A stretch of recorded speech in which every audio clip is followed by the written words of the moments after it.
de candidat. Et vous allez les voir se déployer. Vous allez les voir se déployer dans les prochaines semaines. La plupart de ceux qui vont représenter notre large coalition. Je ne voudrais pas parler seulement du MP3. Je suis le candidat du FDC. Il y a une dizaine de partis politiques dans l'Alliance patriotique qui portent ma candidature. La plupart des visages que vous allez voir se déployer dès demain lundi sur les plateaux télé et sur le terrain sont des personnes qui vont porter, si jamais elles ne sont pas au gouvernement, en cas de victoire et que nous perdons, sont des personnes qui vont porter nos listes aux élections locales. Donc soyez assurés qu'on ne va pas abandonner. Moi, je suis dans une démarche politique. Je suis en politique plus ou moins depuis que j'ai l'âge de 19 ans. J'en ai 37, 38 bientôt. Ce n'est pas demain la veille que je vais abandonner.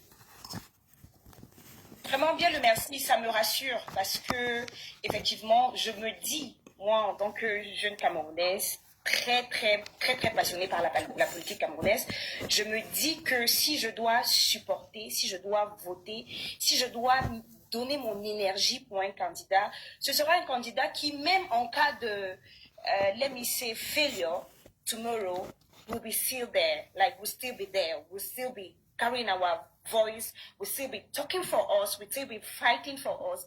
J'apprécie vraiment beaucoup. Je vous souhaite bon courage. Nous, on est là, on est derrière, on pousse. On va voter, on va se déployer comme on peut. Je vous souhaite mais vraiment bon courage. Je vous envoie tous mes encouragements, toutes mes félicitations déjà parce que je vous dis, je vous l'assure, ça, c'est un grand pas. J'ai rarement vu ce que je vois aujourd'hui. Vraiment, je vous souhaite une bonne soirée. Merci à Céleste et à la péritocratie de nous avoir offert cette opportunité. Mais vraiment, je suis très fière de ce que je vois là. Merci beaucoup. Au revoir. Merci, madame. Thank you. Ok. Bon, moi, j'avais une autre question. Cette question, bon, c'est quelque chose qui a remarqué qui m'a un peu intrigué. J'ai essayé de mener mes enquêtes un peu sur vous. J'ai parcouru votre profil. Et puis, je suis allé regarder les gens que vous suivez. Je considère que si vous aspirez à la magistrature suprême aujourd'hui, c'est que les personnes que vous suivez doivent être des personnes quand même importantes dans vos vies. Peut-être des comédiens qui vous donnent le sourire, des personnes politiques que vous suivez selon leurs idéologies et autres. J'ai remarqué que vous suivez Jordan Bardella. Et puis, on connaît le profil du monsieur. C'est un peu celui-là qui est très raciste en France et personne ne l'aime. Moi, ça n'a pas attiré mon attention. Pourquoi le futur président, peut-être du Cameroun, va suivre un homme tel que Jordan Bardella? C'était ma question. Tu as dit qu'on suit les gens pour plusieurs raisons. Soit c'est parce que c'est des personnes qui comptent pour nous, soit parce qu'elles ont un discours qui nous parle et qui nous porte, soit parce qu'elles ont des stratégies qui peuvent nous intéresser. Et sur ce plan, et je suis très clair, je suis totalement transparent, je suis Jordan Bardella parce qu'en termes de communication et de stratégie politique, je trouve, je ne vais pas dire qu'il excelle, mais qu'il est très bon. Et qui fait partie de ceux, il est plus jeune que moi, mais de ceux de notre génération, qui savent s'y faire pour trouver les bons outils et les bons canaux pour faire passer son message. Voilà, donc je pense que je ne suis pas du tout aligné avec les idéologies politiques. En tout cas, il défend un parti politique qui a un passé raciste avéré. Ce n'est pas du tout ce que je défends. Moi, je pense que tous les hommes naissent égaux, qu'il y a des bons et des moins bons dans toutes les communautés, dans tous les pays, dans toutes les races. Il y a une seule race, la race humaine. Et donc, mais je crois qu'en tant qu'acteur politique, il faut des fois regarder ceux qui ne sont pas alignés avec nous, mais qui apportent une certaine nouveauté, une certaine fraîcheur. Je suis un nouvel acteur politique dans un champ où il y a justement une certaine tradition de la pratique de la chose politique. Si je veux apporter de nouveau, il faut que je regarde ceux qui l'ont fait ailleurs. Et donc, je suis, pas que Jordan Bardella, je suis dans plusieurs pays des acteurs politiques qui ont justement su marquer le coup et se différencier par rapport à un ordre qui était déjà établi. Ok, satisfait de la réponse. Là, on a invité un frère, mais apparemment sa connexion dérange.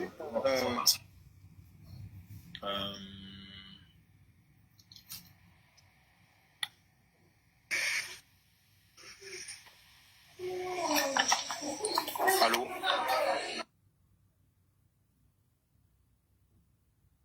Ah, ça bug. Est-ce que... Ouais. S'il vous plaît, vous pouvez vous déplacer, genre, parce qu'il y a il y a des bruits derrière vous là. C'est bon là? C'est parfait. Nous vous écoutons. D'accord. Bonsoir Monsieur Hiram. J'avais trois questions. Bon, une question à trois volets, si on peut dire ça comme ça. Vous préférez que je vous les pose une fois ou bien que j'y vais une à une? Oui. Si c'est la même question qui a trois volets, allez-y, au besoin, je vais prendre des notes. Bon, allons-y. Bon, concernant le point sur le retrait du Cameroun de la Banque mondiale et du FMI, comment comptez-vous vous y prendre, sachant qu'on y a des dettes très élevées? Bon, ça c'est la première question. Bon, aussi, qu'est-ce que vous comptez faire concernant la fuite des cerveaux?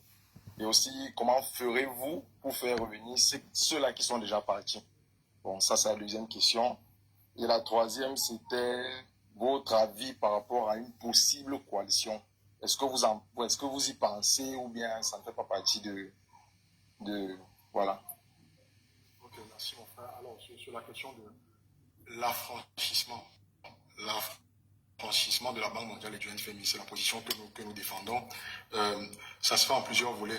La première des choses, c'est que le Cameroun est un pays qui a des richesses, donc qui a la capacité de choisir par lui-même de ses partenaires stratégiques de manière prioritaire. Je pense que c'est prioritairement de travailler avec les pays africains, mais aussi avec les pays des BRICS, qui nous semblent devoir être les partenaires prioritaires qui peuvent nous accompagner dans notre démarche de développement. Donc, on se retire progressivement du FMI et de la Banque mondiale. On a des engagements à y respecter, on va les respecter. Mais pour les nouveaux engagements qu'on aura en propre fonds monétaire, il faut le savoir, hein, le fonds monétaire africain, tel qu'il avait été pensé lorsque le guide Libyen Muammar Kadhafi a son siège à Yaoundé, capable de mener la dynamique vers la création, la consolidation du marché panafricain, la monnaie panafricaine, c'est ce que nous défendons, et la création d'institutions de financement complètement maîtrisées et contrôlées par les Africains. Voilà. Sur la question de la fuite des cerveaux, les Camerounais parlent parce qu'ils ne trouvent pas leur compte au Cameroun. Aussi simple que ça. On a une économie qui ne parvient pas à offrir suffisamment d'opportunités d'emploi pour nos diplômés, c'est une réalité. On a un système de gouvernance qui n'est pas transparent. On a un appareil étatique qui, de manière globale, est brutal. Je n'ai pas envie de dire violent et répressif. Dans ces conditions-là, on ne peut pas empêcher les Camerounais d'aller se chercher pour avoir une vie meilleure ailleurs. Ce que nous devons faire, c'est de réassainir notre gouvernance, d'avoir des services publics, et je parle principalement les forces de maintien de l'ordre, les forces de défense et de sécurité, qui se rappellent que leur première mission, c'est d'abord de servir et de protéger les citoyens, et enfin d'avoir une économie qui est suffisamment développée, suffisamment industrialisée pour pouvoir absorber à peu près le million de Camerounais diplômés de nos universités chaque année. Voilà ce que nous comptons faire. Il y a une fuite de cerveau qui continue, donc le retour également va se faire de manière progressive. Nous défendons l'adoption de la plurinationalité pour permettre aux Camerounais de l'étranger de mieux participer à l'essor de notre économie nationale. Nous comptons mettre en place ou créer un fonds d'appui aux investissements de la diaspora pour que, voilà, ces 400 milliards, on m'a repris la dernière fois en disant que c'était 600 voire 700 milliards, mais de mes chiffres, c'est 400 milliards de francs CFA qui sont rapatriés chaque année, depuis les 3 dernières années en tout cas, au Cameroun par la diaspora, qu'on puisse capter une partie de ces fonds-là pour financer les projets et les infrastructures publiques. Donc c'est une démarche qui va prendre du temps. Il faut que les Camerounais reprennent confiance en leur État, reprennent confiance en leurs dirigeants et surtout se disent, parce qu'une bonne partie de ceux qui partent, c'est aussi la réalité de notre champ politique, c'est les questions d'intimidation, c'est des exilés politiques qui ont fui pour pouvoir sauver leur vie. Donc il faudrait que la confiance revienne et qu'on se dise qu'on a un environnement qui est favorable pour les gens peuvent s'exprimer de manière totalement transparente. Sur la question de la coalition, je l'ai dit, moi, la coalition, elle est dans mon ADN. En 2018, j'ai été le coordonnateur du programme politique du bâtonnier Akeremouna. Je l'ai accompagné tout au long de cette élection-là. Pendant près d'1 an et demi, nous avons été l'un aux côtés de l'autre. Et quand nous sommes arrivés à l'ouverture de la campagne présidentielle, à 2 semaines de l'élection présidentielle, avec l'ensemble des équipes, quand nous avons regardé la cartographie des candidats de l'opposition et les chances que nous avions de victoire, nous avons été froids. Nous avons été froids. On lui a dit, président, vous pouvez y aller. Mais si vous allez aller, voici à peu près le score que vous allez faire et voilà comment est-ce que l'opposition va être structurée. Si vous accordez votre soutien au candidat qui est le mieux placé, il peut avoir un effet d'entraînement qui va encourager les autres à se ranger derrière lui. Et là, on aura une véritable chance de victoire. Ce que je regrette dans cette aventure-là, c'est quand même moi qui annonce cette coalition-là sur les antennes d'Equinox 3 jours avant l'élection, 2 jours avant l'élection, c'est que ce soit fait tard. Parce qu'on avait commencé à batailler suffisamment tôt pour que le message puisse être passé aux Camerounais au moins 5 jours, voire 1 semaine avant l'élection. Maintenant, moi, je n'étais qu'un jeune acteur. Je n'avais pas tout le poids qu'il fallait dans l'équipe pour que ce soit moi seul qu'on écoute. Ça a pris quelques jours, on a fini par convaincre, mais on a fini par convaincre un peu tard. Donc, je voudrais rassurer les Camerounais, moi, je l'ai dit depuis, nous sommes favorables à une coalition de l'opposition. Mais dans tous les pays du monde, l'opposition n'est pas un champ idéologique homogène. Ça veut dire que qui dit coalition dit d'abord coalition de projets. Et c'est pour ça que nous, dès le départ, nous nous sommes rapprochés de toutes les formations politiques qui nous semblaient avoir une convergence idéologique avec nous, c'est-à-dire des formations politiques qui défendent la place de l'identité camerounaise, la renaissance africaine et notre souveraineté. On s'est rapproché de ces formations-là pour voir comment est-ce que nous pourrions faire chemin ensemble. Il y en a qu'on a pu embarquer dans notre démarche, il y en a qu'on n'a pas pu. Moi, je ne perds pas espoir. Je sais qu'en politique, le temps que les gens pensent être court et encore long, ça peut se jouer en 2-3 jours. Je suis convaincu, je l'ai dit, qu'il n'y aura pas plus de 4 grands candidats. Nous sommes 13 aujourd'hui confirmés. Je pense qu'il n'y aura pas plus de 4 à la veille des élections. Et donc, s'il y a un candidat qui me semble être mieux positionné que moi, mais surtout avec qui il y a une certaine convergence idéologique, et que j'ai l'impression qu'en me rangeant derrière lui, on peut multiplier les chances de victoire de l'opposition, j'ai poussé un candidat à le faire en 2018. Je ne sais pas pourquoi maintenant que je suis candidat en 2025, je ne le ferai pas. Donc je le ferai si c'est nécessaire. Mais pour le moment, nous avons 2 mois, nous sommes en phase de pré-campagne, puis il va y avoir la phase de campagne. Je représente plusieurs forces politiques aujourd'hui, plus que le MP3, plus que le FDC, comme dit, on est 10 partis politiques. Il y a une annonce qui arrive dans les prochains jours. Je ne prends pas la décision seul, mais je crois que j'ai des partenaires totalement objectifs. Pour le moment, nous nous battons pour que notre idéologie et notre programme remportent la plus large adhésion. Et pourquoi pas? Parce qu'on me pose beaucoup la question de savoir pourquoi est-ce que je me rangerais derrière les autres. J'ai envie de dire, j'espère également que si on a l'impression que je suis le profil qui peut le mieux défendre le projet commun, que les autres candidats se rangeront également derrière moi pour maximiser les chances de victoire de l'opposition.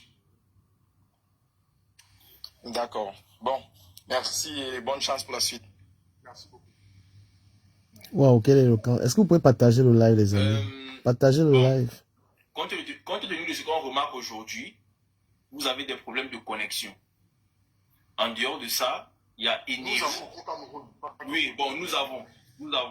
Désolé, nous avons des problèmes de connexion. En plus de ça, il y a Eneo et son frère Siamois Kamwata. Quelles sont les, je sais pas, les décisions et les résolutions que vous allez prendre par rapport à ces entreprises-là? Parce que si on doit dire les termes, ces entreprises nous gâchent la vie au Cameroun. Il y a beaucoup de maladies. Oui, ces entreprises nous gâchent la vie. Donc, quelles sont les résolutions que vous allez prendre par rapport à... Il faut décentraliser le service et les infrastructures publiques de manière générale. Je vais parler particulièrement du cas de l'électricité, mais c'est une question générale. Le Cameroun a aujourd'hui 58 départements. Je vous ai dit, nous sommes en faveur d'un État fédéral avec 5 grandes régions, chaque région ayant 10 à 15 départements. Donc, dans une architecture qui nous fera avoir entre 50 et 75 départements. Donc, on n'en est pas loin aujourd'hui. Mais quel que soit le découpage du territoire que vous allez faire, chacun des départements du Cameroun est doté d'une ressource qui permet de produire de manière autonome de l'électricité pour satisfaire aux besoins des populations locales. Vous avez des départements qui ont de l'eau, comme la Sanaga maritime d'où je viens. Vous avez des départements qui ont le soleil, tous les départements de nos 3 régions septentrionales. Vous avez le vent, vous avez la terre, la géothermie, vous avez le gaz. Le problème, c'est que nous sommes dans un État qui a été construit pour qu'une minorité de dirigeants concentre l'essentiel du pouvoir à Yaoundé. Et c'est pour ça que même les différentes lois et les différents projets de décentralisation n'arrivent pas jusqu'à leur terme. Parce que ces fameux 7 000 milliards de budget là, c'est une petite clique de personnes qui gèrent le pays depuis 40 ans. Oh là là. Nous disons donc qu'il faut fédéraliser. La conséquence sera laquelle? La conséquence, c'est que dans notre architecture, le maire sera en charge des questions du développement local. Les questions de voirie, les questions d'organisation de l'espace public.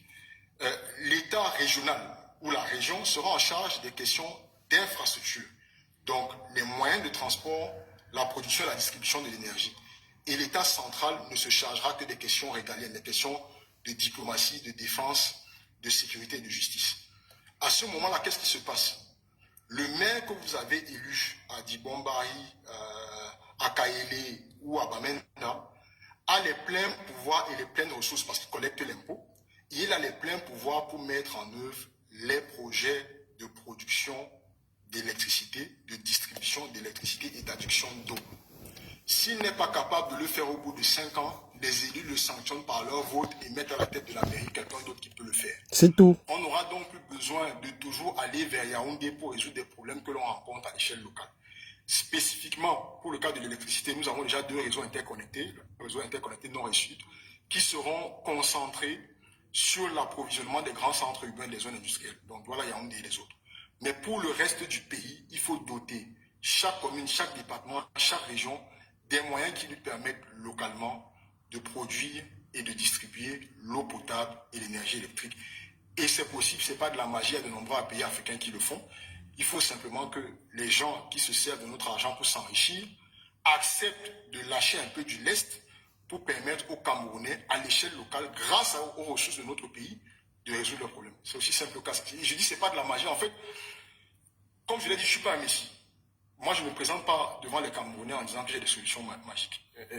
On nous disait en école d'ingénierie que vous retiendrez de toutes vos études 2 choses essentielles, la règle de 3 et le bon sens. Et la règle de 3 et le bon sens suffisent pour diriger un pays. On n'a pas besoin d'être un magicien en éliminé. On a besoin d'organiser l'État et de mettre à la tête des différents départements ministériels les personnes qui ont les compétences techniques pour mettre en œuvre la vision que vous proposez. Il est fort, ce mec. Donc, les solutions que nous proposons sont des solutions de bon sens que d'autres ont appliquées et qui apportent des résultats.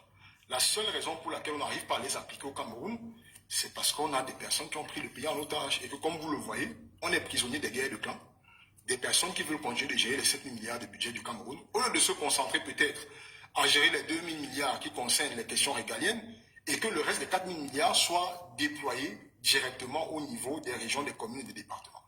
Voilà ce que nous proposons. Nous pensons qu'il faut juste avoir le courage politique pour mettre cela en œuvre. Et comme dans d'autres pays, vous avez des pays où même ça va dynamiser également la scène politique. Vous avez des pays, je vais prendre par exemple l'exemple de pays étrangers, comme la France et les États-Unis.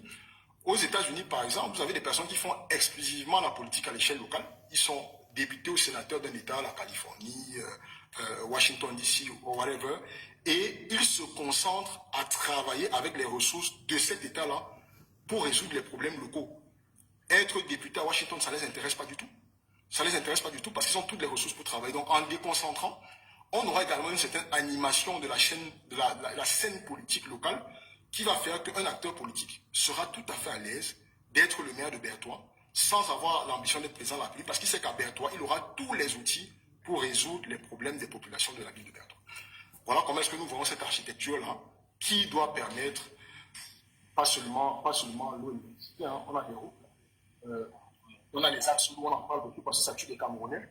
On ne parle pas des routes dans nos communautés urbaines et rurales qui abîment nos voitures et qui nous font dépenser, exploser nos budgets de maintenance. On a toutes les pans qui vont dans le changement des pièces mécaniques. Donc, il y a une nécessité de déconcentrer et de permettre que nos dirigeants politiques locaux aient tous les outils pour prendre les décisions. Ok. J'avais une autre question, mais cette question me concerne personnellement. Moi, par exemple, j'ai fait l'IAI Cameroun.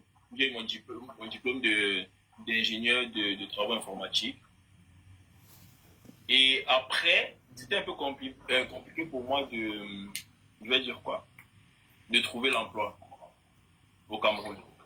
Et puis, il y a beaucoup d'autres jeunes comme moi qui ont ce même problème-là.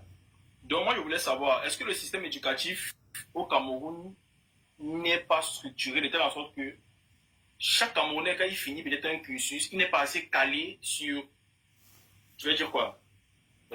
une formation en particulier. Par exemple, actuellement, je suis au Canada, je fais électromécanique. Et ici, on ne va pas de gauche à droite. On ne fait pas la mathématique, on fait le français, on fait l'anglais. Non. C'est mécanique, pratique. Ici, c'est peut-être 5% de théorie, juste pour apprendre les pièces et tout. Et puis, on est tout le temps en usine. On assemble ici. On fait ça, X. Ça veut dire que si on me met dans n'importe quel cadre en entreprise, on me demande de faire des choses basiques ou bien des choses même plus professionnelles, je peux apporter quelque chose de ce que j'ai appris à l'école. Mais au Cameroun, c'est un peu plus compliqué. On a l'impression que le système éducatif est complètement déconnecté du marché de l'emploi. Comment comptez-vous régler ce problème-là? Exactement cela. Ce qui est de la gouvernance est également du système éducatif. Le système éducatif est l'héritage d'un système colonial qui avait pour but de former les relais de l'administration. Je vais prendre le cas particulier de la France parce que le système éducatif anglophone au Cameroun, qui est un peu ce vers quoi nous devons tendre, je pense, est un peu plus pratique, même s'il faut aller encore plus loin. Ce système-là visait à former les relais de l'administration. Et donc, on avait un système très littéraire où on continue d'avoir, aujourd'hui on a beaucoup d'écoles, d'instituts privés, universitaires qui permettent de, j'allais dire, résorber un peu le gap, mais où on formait beaucoup de personnes dans les sciences politiques, les sciences juridiques pour qu'ils soient des administrateurs. Et c'est ces personnes-là qui nous dirigent aujourd'hui. Donc c'est le logiciel que nous vivons, le logiciel éducatif que nous vivons depuis 30, 40, 50 ans. Vous voulez bâtir une économie puissante qui va donc reposer sur l'industrie. Tu es en voie, je pense, ou déjà ingénieur mécanicien, qui va reposer sur une industrie qui va donc permettre, parce que c'est l'industrie qui crée de la valeur. Quand vous multipliez les industries, qu'est-ce que vous faites?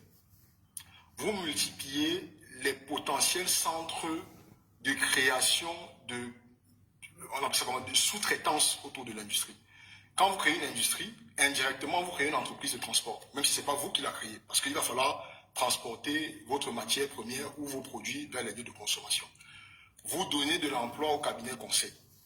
Vous donnez de l'emploi aux assurances. Vous donnez de l'emploi aux banques.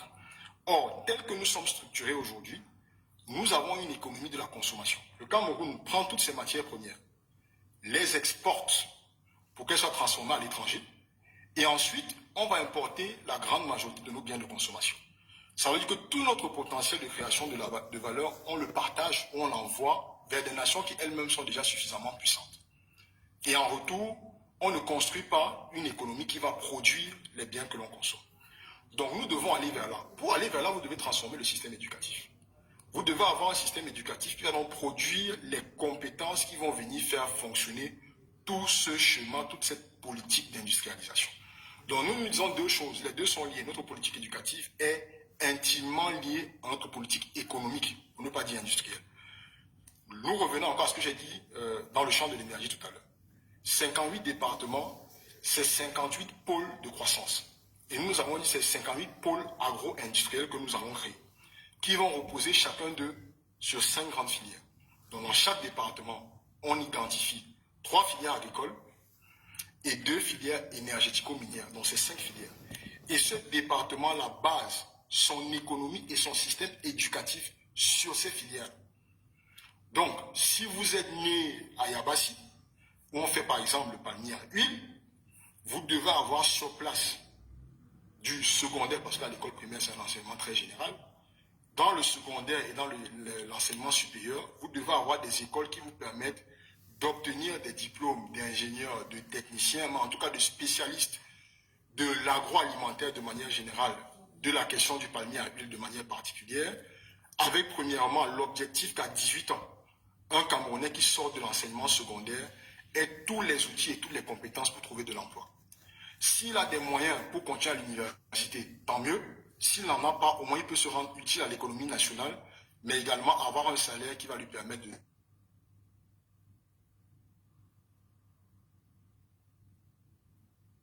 nourrir sa famille. Donc, c'est que vous allez avoir des écoles très spécialisées, de plus en plus spécialisées, qui vont permettre que nos enfants ne partent pas de nos zones rurales toujours pour venir faire l'université à Douala ou à Yaoundé, avec les problèmes de vie dans le milieu urbain, d'exode rural, mais que dans chacun de nos départements, on ait tous les outils qui permettent de constituer des professionnels qui vont trouver de l'emploi là où ils ont été formés. Je pense que c'est la meilleure des solutions que nous pouvons mettre en œuvre pour s'assurer qu'on arrête d'avoir des fuites de cerveau, mais également qu'on ne déserte pas nos villages. Moi, je me suis rendu dans mon village il y a quelques semaines, ça faisait 5 ans que je n'y étais pas allé, et il n'y a pratiquement plus personne. Il n'y a pratiquement plus personne. Donc, on doit se battre pour que nos enfants trouvent de l'emploi là où ils ont été formés et que leurs compétences, leur profil de formation correspondent exactement à ce que le marché de l'emploi réclame. Voilà. Ok, mais pourquoi de janvier à octobre? Parce que je ne comprends rien. Alors, une fois de plus, héritage colonial.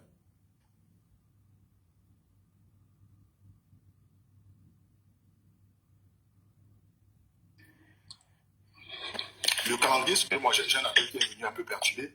Le calendrier scolaire est généralement aligné sur plusieurs objectifs. L'un des objectifs, c'est qu'il est aligné sur le profil économique que vous avez, mais également sur les périodes climatiques. Le but des vacances scolaires, c'est de permettre, pour le cas des enfants,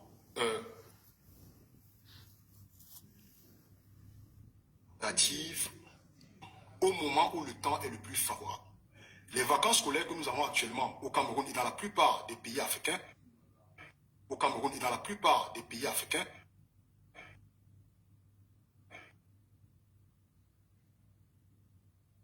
pour aller passer des vacances avec leur famille en Europe, particulièrement en France. C'est comme ça que notre calendrier scolaire a été construit. Ce que nous nous disons, c'est que les périodes de vacances scolaires doivent être des périodes d'apprentissage des métiers culturels, de développement des capacités sportives, de tourisme pour visiter notre pays et se rendre compte de notre richesse culturelle et touristique. Et dans ce sens-là, on doit avoir des vacances scolaires pendant la période où le climat est le plus favorable. C'est ce que tous les pays normalement devraient faire. Et donc dans ce sens-là, même si on me dira qu'il n'y a pas une totale harmonie des saisons sur le territoire camerounais, et je suis d'accord, on peut quand même se rendre compte que les périodes où nous avons les plus fortes pluviométries, c'est entre le mois d'avril-mai et le mois d'octobre. Et les périodes où nous avons les pluviométries les plus faibles, ou alors le soleil le plus apparent, c'est du mois de novembre au mois de mars-avril. Et donc ce que nous disons, c'est que l'année scolaire doit être alignée sur cette logique-là. Nous avons une année au début octobre, et nous avons des grandes vacances en octobre, novembre, décembre, potentiellement une partie du mois de janvier, qui permettent donc que pendant les périodes où le climat est favorable, nos enfants puissent développer leurs capacités créatives, puissent pratiquer les activités qui leur permettent d'avoir des compétences autres que celles que l'école permet de développer. Partagez le live, les amis, partagez le live. Partagez le live. Pour lesquels justement les gens ne seront pas totalement en accord, mais les partagez le live. Aujourd'hui me permet de mieux le développer. La logique globale de notre programme, c'est de dire qu'il faut que l'Afrique redevienne elle-même. Et comment est-ce que nos ancêtres faisaient? C'est qu'ils observaient la nature. Partagez. Ils observaient ce que la nature leur disait, parce que la nature est la meilleure école. Pour pouvoir construire l'avion, ce que les ingénieurs font, c'est qu'ils ont regardé les lois de l'aérodynamique et comment est-ce que l'oiseau se déplace. C'est ça qui leur a permis de penser les schémas de calcul qui ont permis de développer l'avion. Donc pour toute chose, on regarde la nature, qui est notre mère nourricière, qui va nous indiquer comment est-ce que nous devons fonctionner. Et l'un des principaux éléments de la nature, c'est le climat. C'est le climat qui dicte les habitudes des communautés, c'est le climat qui dicte les habitudes des sociétés. C'est donc le climat qui doit dicter les différents calendriers. Qu'il s'agisse des calendriers de production, on se construit en fonction de l'économie qu'on a. Et l'économie qu'on a est dictée par le climat. La même chose pour le système éducatif. On doit avoir un calendrier qui correspond à nos réalités climatiques et qui permet, on parle d'un Cameroun qui est riche de potentialités, qui permet que pendant ces périodes-là, on puisse avoir un afflux de touristes. Et vous savez que l'activité touristique développe également des métiers. Moi, j'ai été au Canada, pendant les grandes vacances, nous travaillons dans plusieurs commerces pour venir renforcer la main-d'œuvre qui permettait justement de supporter l'afflux de touristes qu'on avait dans les restaurants et autres, dans les festivals qui étaient organisés par les différentes villes. Donc, pour faire ça, vous devez pouvoir mettre à disposition tous ces jeunes-là qui doivent être disponibles pendant les périodes où le climat est favorable. C'est ça la logique qui a dicté cette réforme. Ok. Bonsoir, monsieur Pierre. Oui, bonsoir à tous. Bonsoir, monsieur Hiram. Avant que Pierre ne parle, je vais juste signaler que c'est peut-être la dernière question, parce que ça va faire 2 heures. Bon, moi, je reçois aussi des messages qui disent qu'on a bloqué les commentaires et ça ressemble à la censure. Donc, si quelqu'un a bloqué les commentaires, il faut les débloquer, qu'on n'ait pas l'impression que nous sommes en train d'empêcher certaines personnes de venir en vie. Ok. Donc, bonsoir à tous. Bonsoir, monsieur Hiram. Je vais parler sur 2 volets. Premier volet, je vais poser des questions. Deuxièmement, je vais faire des propositions. Premièrement, j'ai lu vos clés, vos 12 clés. Et ça, c'est très intéressant, mais le point le plus culminant pour moi, c'est là où vous dites sortie immédiate du CFA, du franc CFA. Donc, j'ai juste pris ce point-là et je veux m'attarder sur le mot immédiat. Vous dites qu'on doit faire une sortie immédiate. Mais lorsque je fais une analyse de nos pères, des présidents qui ont été là avant nous et ceux qui sont même encore là aujourd'hui, je pense que ce n'est pas la volonté qui leur a manqué.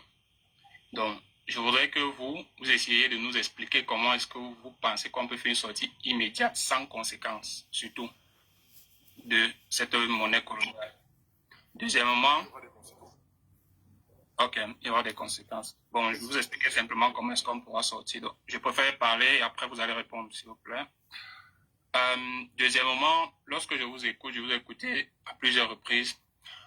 Je trouve, c'est mon avis, je trouve que vous tenez un langage qui n'est pas, je ne vais pas dire qu'il n'est pas nouveau, mais c'est ce que les gens disent souvent. C'est-à-dire, vous parlez des milliards, vous parlez de ceci. Mais moi, je dis, la maman qui est au marché, de façon terre à terre, comme on dit au quartier, qu'est-ce qu'on fait pour un développement concret, quelque chose de factuel? Parce que quand on parle des milliards et tout ça, c'est bien, tout le monde le dit, mais nous, on ne comprend pas clairement ce qu'on va faire. Je prends un exemple simple. Au Burkina Faso, ils ont implémenté Faso Merbo. Développer le pays sans s'endetter. Développer le pays avec l'aide des citoyens. Et chacun peut contribuer comme il peut de façon volontaire. Pour moi, ça serait une bonne chose. C'est pourquoi j'ai parlé également des propositions. Donc, maintenant, je vais prendre mon dernier point en ce qui concerne les questions. En 2018, nous avons beaucoup soutenu un candidat jeune. Et lors du contentieux électoral, nous attendions à ce qu'il prenne position de façon claire. Et moi, j'estime que ça n'a pas été le cas. Beaucoup estiment également que ça n'a pas été le cas. Et je crois qu'aujourd'hui, la ferveur populaire qu'il avait en 2018, il ne l'a plus. Donc, ce que moi, je veux vous demander, au sortir des élections du 12 octobre, si vous n'êtes pas élu, est-ce que vous serez dans une position incertaine, comme ce candidat de 2018, ou est-ce que vous prendrez clairement position pour ou contre l'opposition, si l'opposition a gagné, selon vous, d'après les chiffres que vous avez, ou vous allez rester dans une neutralité qui ferait croire que vous êtes avec ceux qui nous dirigent aujourd'hui? Et en termes de propositions, comme j'ai dit, j'ai parlé de façon Mebo qui serait une proposition pour moi, qu'on peut bien implémenter.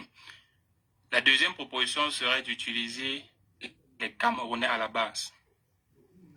Nous sommes dans des pays étrangers, nous sommes très compétents dans ces pays.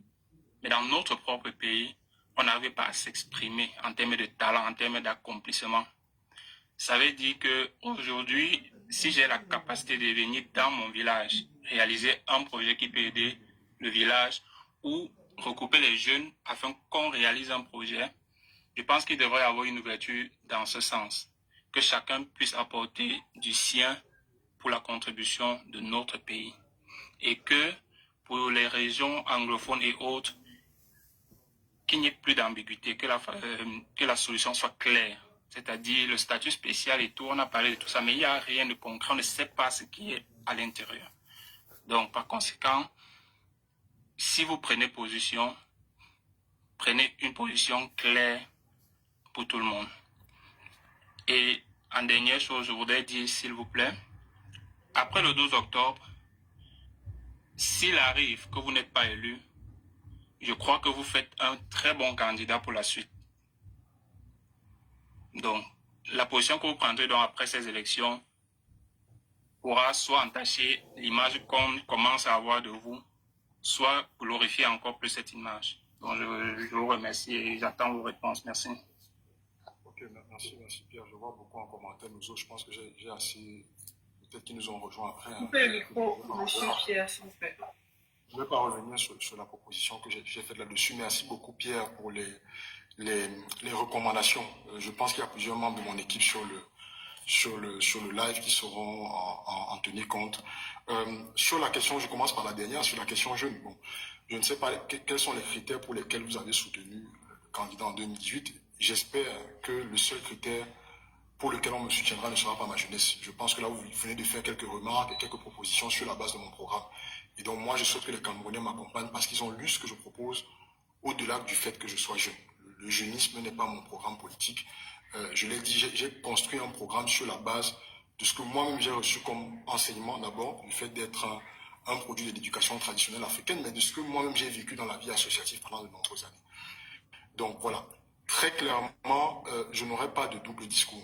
Je l'ai dit dans une question précédente, moi j'ai la conviction, et je le dis même sans coalition, j'ai la conviction, je l'ai dit à 2 reprises déjà, que nous n'aurons pas plus de 4 candidats au 12 octobre, parce que je pense qu'il y a des jeux d'alliance qui vont se faire dès demain. Et je pense qu'enfin, dans cette configuration-là, si nous avons 6 millions d'électeurs, et là c'est notre responsabilité à tous, ce n'est pas que celle des candidats, si nous avons 6 millions d'électeurs, celui qui sortira premier de cette élection-là sera un candidat de l'opposition. Et je ne vais pas du tout hésiter à porter ma voix pour dire qu'il est vainqueur. Dans le travail que nous faisons avec un certain nombre d'organisations de la société civile, nous avons mis en place une plateforme. Je dis encore nous, hein, je m'excuse de parler au nom du MP3, même si je n'en suis plus le secrétaire exécutif, mais c'est un bagage auquel j'ai contribué, je suis obligé un peu de le défendre. Avec un certain nombre d'acteurs de la société civile, nous sommes en train de finaliser tout un système de contrôle et de surveillance des votes avec des OSC qui ont mis à disposition, qui vont mettre à disposition des scrutateurs qui vont donc nous permettre d'avoir le même soir la tendance la plus juste possible du résultat de l'élection.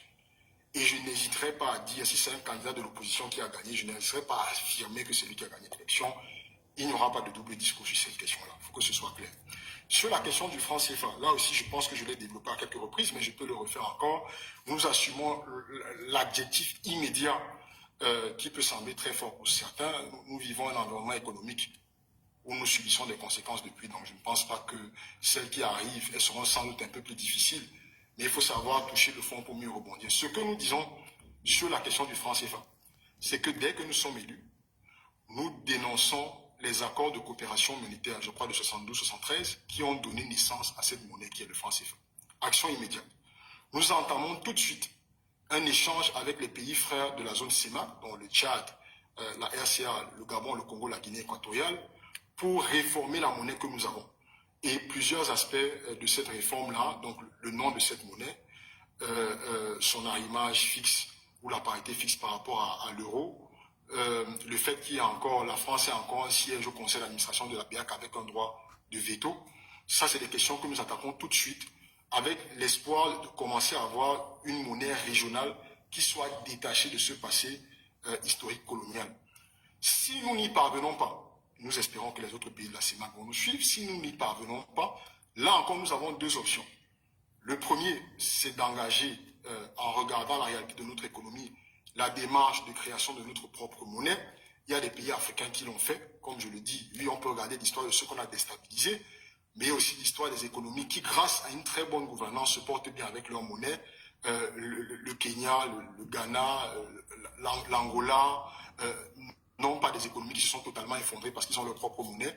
La question de la monnaie est une question de la qualité de la gouvernance. Et donc, comme je dis, on aura deux options si on ne parvient pas à s'accorder avec les pays frères et sœurs de la CEMAC. La première option, ce sera de créer notre propre monnaie. Et la deuxième, ce sera d'autoriser l'emploi ou l'utilisation du Naira sur le territoire camerounais.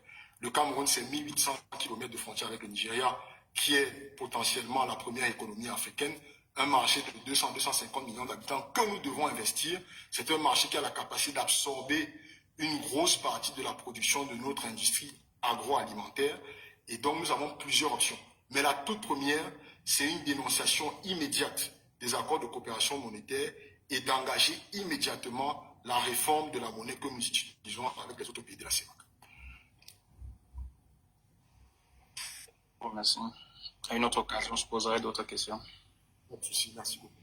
Bon, Madame ici va nous notifier que votre heure est déjà arrivée. Mais je vais lui demander peut-être 5 ou 10 minutes en plus parce que vous êtes arrivé un peu après. Et puis il y a eu des problèmes de coupure, de connexion et tout ça. Donc j'aurai une double question vu qu'on a passé du temps. Et après, je ne sais pas si on va prendre une question encore en bas et puis on va vous remercier d'être passé sur notre panel. Déjà, vous avez vécu au Canada.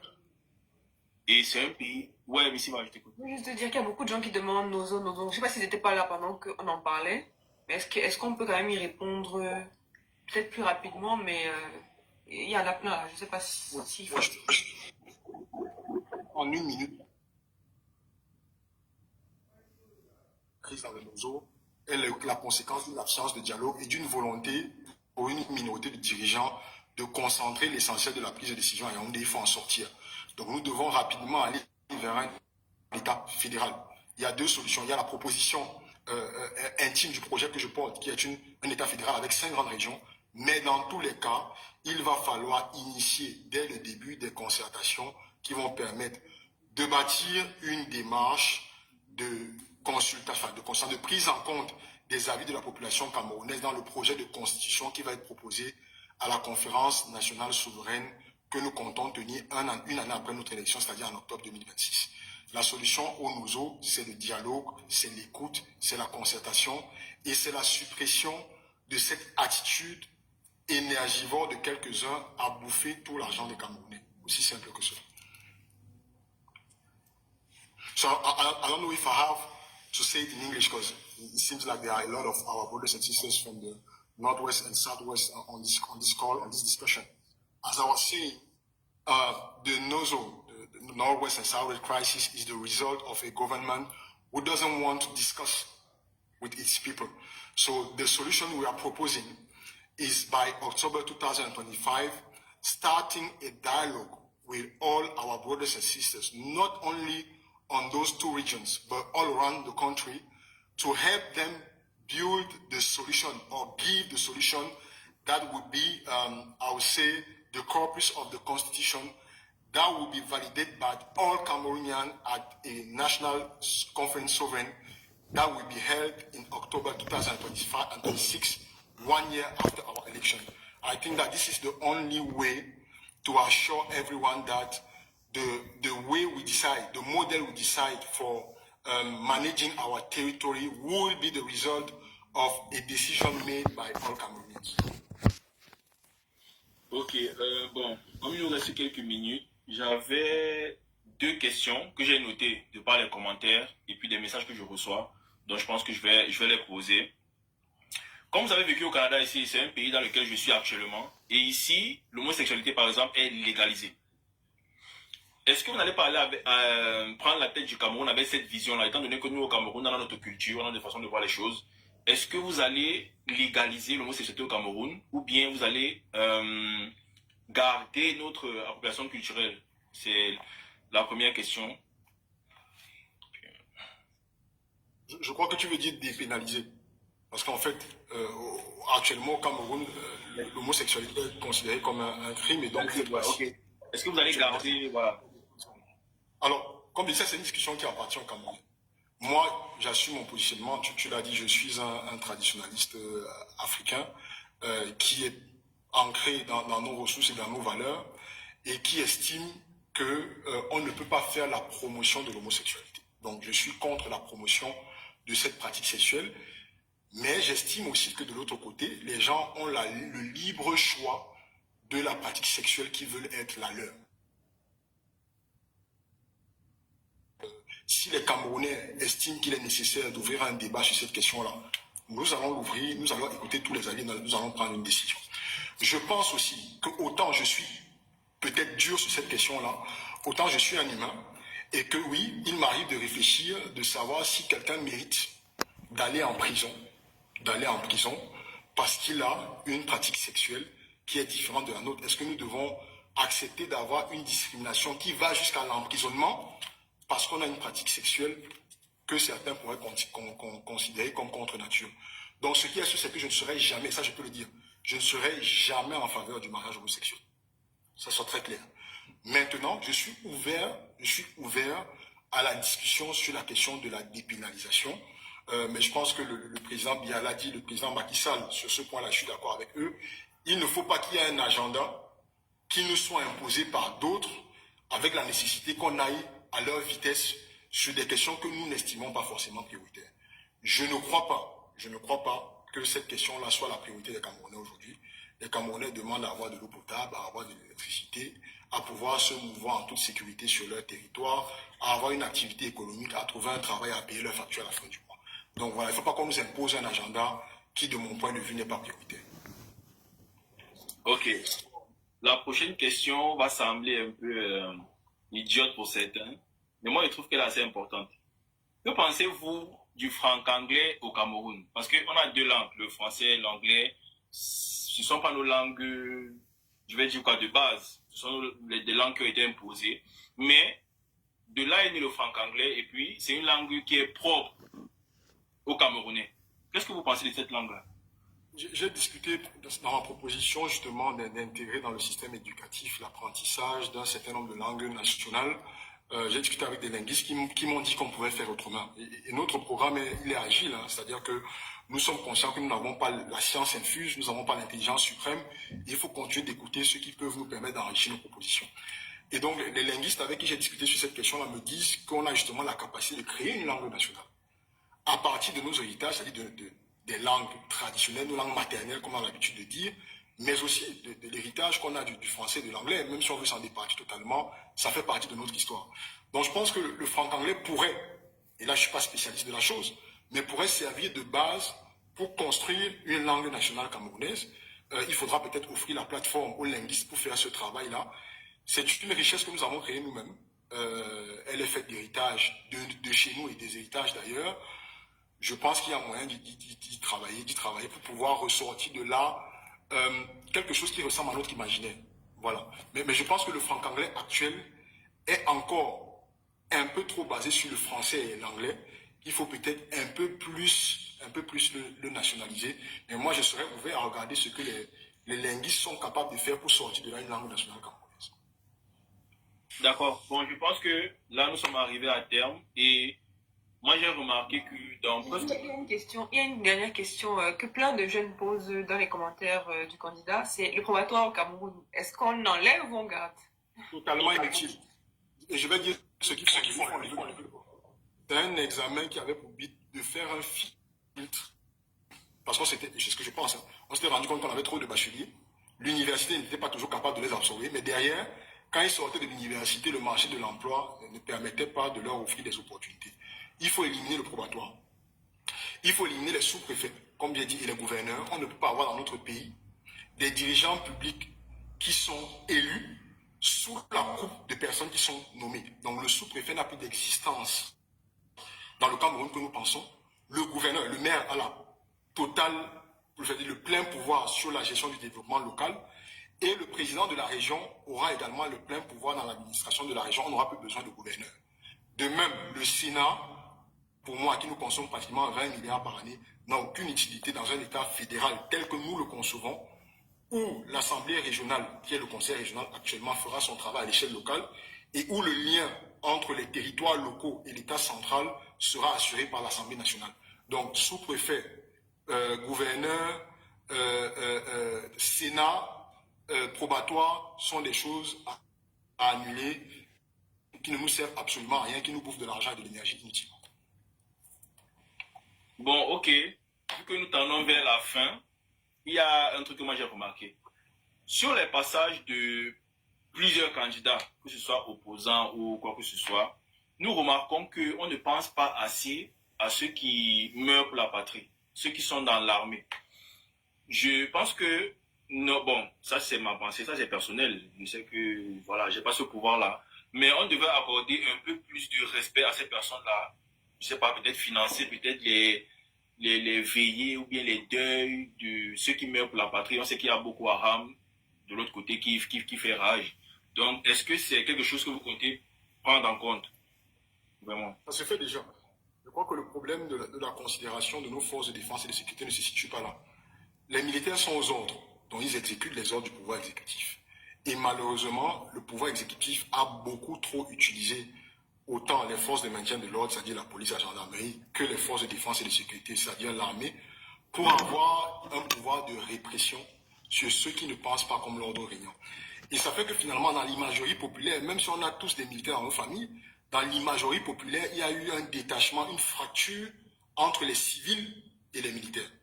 Et pour moi, c'est cette relation-là qu'il faut reconstruire. Il faut bâtir une armée de proximité qui sera aux côtés des citoyens pour les protéger, qui aura les leviers pour des fois ne pas suivre totalement l'exécutif quand on va dans le sens de la dérive.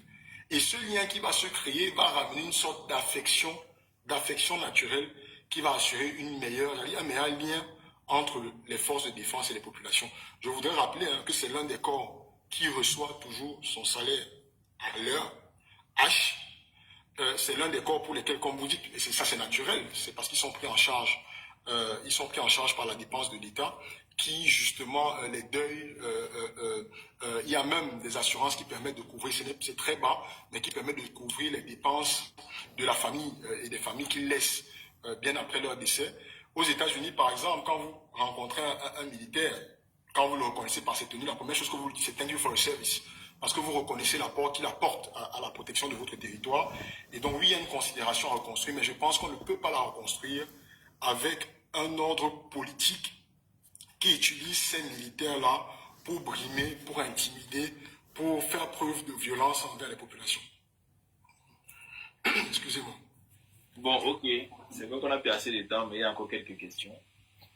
Bon, je ne sais pas si peut-être prochainement, dans d'autres passages, peut-être sur des chaînes de télé, vous aurez à répondre à ces questions-là. Et je peux rajouter rapidement, je peux rajouter rapidement au-delà des militaires, parce que tu as parlé des militaires qui ne sont pas considérés, les héros de la nation de manière générale, les militaires en font partie, ne sont pas considérés au Cameroun. Pas du tout. Et je pense, c'est l'une des propositions que nous avons faites Nous devons avoir une semaine nationale de commémoration des héros, des patriotes camerounais. Ceux qui se sont battus pour notre libération, pour notre indépendance, mais aussi tous ceux-là qui, dans notre histoire contemporaine, font briller le Cameroun à l'étranger et sur le territoire. Donc, là-dedans, il y a les artistes, il y a les sportifs, il y a les intellectuels, les ingénieurs, les juristes et autres, mais il y a également les militaires. Il y a également les militaires qui sacrifient leur vie pour la protection de notre territoire. Donc, il faut qu'on ait un Cameroun de manière globale qui recommence à célébrer ceux qui apportent de la valeur à notre pays.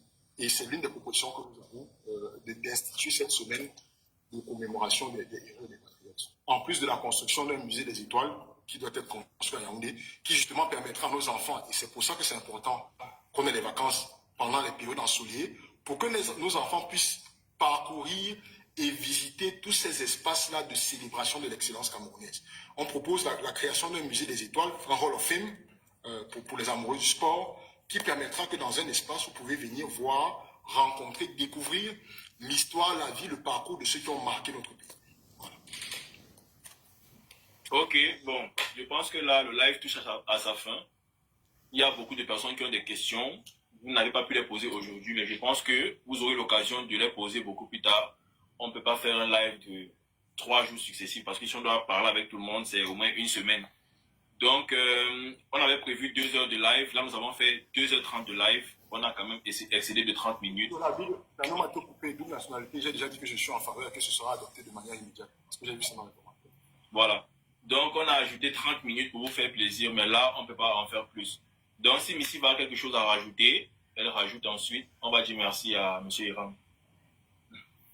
Bon, j'ai pas grand chose à dire. Je vais juste conclure pour ma part. Je pense, et je le dis très souvent, quand j'ai commencé à parler des réseaux sociaux de politique, il y avait très peu de jeunes qui le faisaient. Je pense qu'aujourd'hui encore, on n'est pas très nombreux. Ce soir, on était 20 000 personnes connectées pour parler de politique. Ce sont des jeunes en majorité. Donc, je pense que c'est une réelle fierté pour moi d'avoir pu faire cette émission-là, d'avoir pu donner aux Camerounais cette audience-là, d'avoir pu entendre des Camerounais, des jeunes et des moins jeunes venir s'exprimer sur des questions qui finalement nous concernent. Donc, ça, c'est très bien. Par ailleurs, j'aimerais dire aussi, si on me permet, que pour moi, le problème du Cameroun n'est pas d'avoir des personnes qui ont les plus grandes intelligences, les plus grands projets, les plus grandes aspirations. Oui, il faut avoir un projet, mais je pense que le problème réel de nos dirigeants, c'est souvent le manque d'amour et le manque d'envie de faire. Parce que tout ce qu'on dit, tel viendra vous dire qu'il va faire la fusée, l'autre va dire qu'il va faire les rails, le chemin de fer, etc. Mais s'il n'a pas l'envie de le faire, il ne le fera jamais. Donc vraiment, quand vous choisirez votre dirigeant, peu importe celui que vous choisirez, peu importe pour quel bord politique vous déciderez d'aller, demandez-vous réellement qu'est-ce qu'il a déjà fait qui prouve qu'il a vraiment envie de le faire. Et j'ai envie de dire, j'espère encore que tout le monde a sa carte d'électeur ici, que les 1000 personnes qui sont là ont leur carte d'électeur. C'est pas le cas, je suis désolée pour vous, mais vous avez raté un cas. Vous n'allez pas participer à ce qui va se passer en 2025. Mais en tout cas, vous pouvez encore mobiliser, vous pouvez soutenir des candidats, vous pouvez relire leur programme, parler d'eux autour de vous. Et ceux qui ont la carte d'électeur, je vous invite à aller voter le 12 octobre prochain parce que ça aide de notre avenir. Aujourd'hui, j'ai 23 ans, je voudrais faire autre chose. Je parle de politique, je m'engage, je m'investis. Ce n'est pas que j'ai moins envie de voir mes enfants grandir que vous, mais c'est que je sais que mes enfants ne doivent pas grandir dans les mêmes conditions que moi.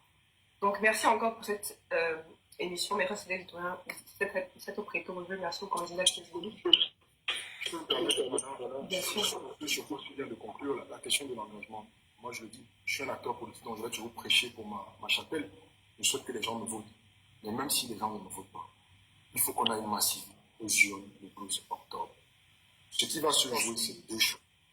Soit c'est la rupture, soit c'est la reproduction d'un système. Il n'y aura pas une troisième option.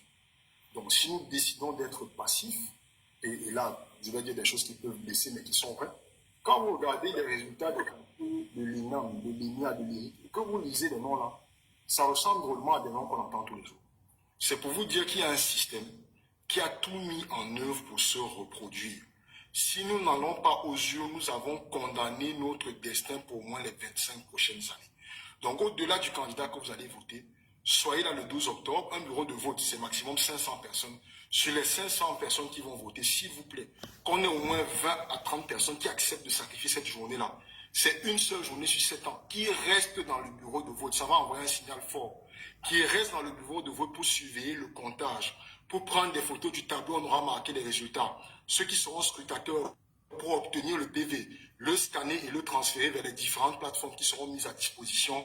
C'est notre destin à tous. Ce n'est pas une affaire d'Iram, ce n'est pas une affaire de Kamto, ce n'est pas une affaire de Cabral, ce n'est pas une affaire de Matomba et de tous les autres. C'est une affaire du peuple camerounais. Et nous, acteurs politiques, candidat à l'élection présidentielle, nous n'y parviendrons pas sans vous.